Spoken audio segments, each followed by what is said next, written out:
Welcome to 7-Eleven today. We're going to talk about some story problems with fractions. Here we go. So in your math message today, we're talking about using a ruler too. So Miss Spacer actually connected that today. So if you want to print it out, if you don't have a ruler at home, you can do that. You can also, measuring tape, they actually even do them even smaller, and you could even see it too, the ace they even have there, so it's kind of cool. So if you don't have that, if you don't have a ruler at home, print out what Miss Spacer did. Here we go. Okay, so the math message is talking about that beads are a 1/2 inch long. Now, if they line those beads up, and that equals 2.5 inches, you have to figure out how many beads are actually there. So I drew a makeshift little ruler, which obviously is bigger than what it would be, but let's draw the 1/2 inch ones until we get to 2.5.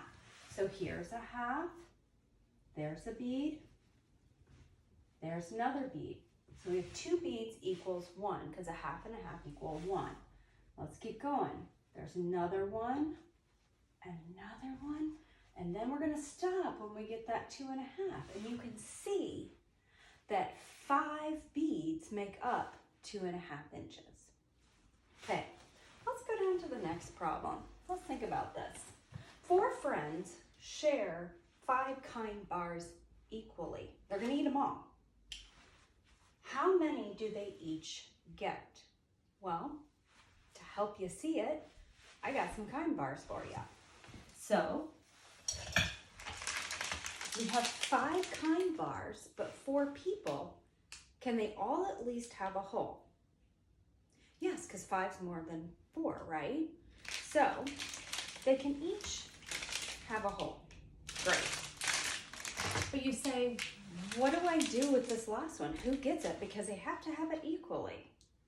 So, I actually already cut one up for us to show that you can cut that last one into 4 parts because there are 4 people.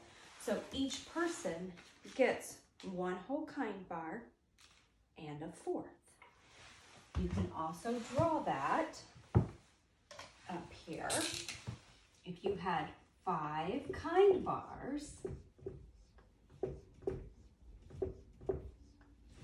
and you labeled them 1 person, 2, 3, and 4, and you say, I have 1 whole left over, divide it into the parts, and boom, you have 1 and a 4th.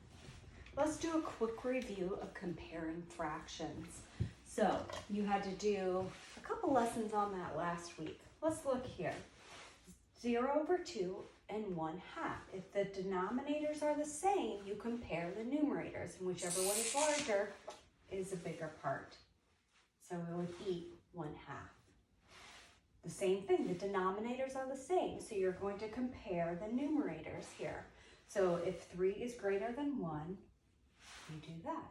Now, when the numerators are the same, like you have 2/8 and 2/3, you think this is divided into less parts. So when the numerators are the same, the smaller the denominator, the bigger the part. So let's look at the last one. 5/6 and 5/8. Well, 6 is less parts. Boom, it's bigger. Have a great day, kids.